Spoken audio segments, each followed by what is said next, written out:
I will literally never have to wait tables again because I found this one trading strategy. And the strategy that I'm talking about is the 15-minute opening range breakout. And if you're sick of your job or you just want to make a little bit of extra cash every month, I recommend you stick around for at least a minute so I can break down this strategy to you. The first thing we got to do is wait for the first 15-minute candle to form at 9:30. So we don't want to just jump into a trade right when the market opens. We want to see where the market wants to go after the first 15 minutes. And trust me, this is going to save you a lot of money in the long run if you can just wait 15 minutes a day to take a trade. The second thing we want to do is see a breakout of that opening range, either the high or the low. Right here, I noticed that we break out of the low, so I'm going to start looking for shorts. This is when I pull out my Fibonacci retracement tool and I go from the low to the high of that orb. I notice that price wants to retrace, so I'm looking for a 50% retracement into a 5-minute fair value gap before we drop.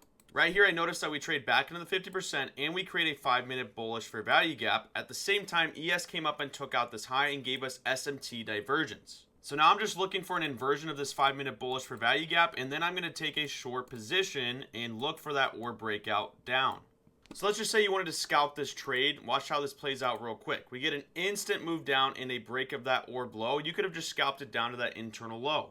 Now you might have missed out on that initial trade. So where's another opportunity for you to get involved? Well, now that price has broken out of the orb, you can expect price to continue down to the first standard deviation of our 15-minute opening range. So now that we have that break of the orb low, we just wait for a 5-minute order block like this one, and we're going to look for a retest of that order block to take our entry down to that first standard deviation.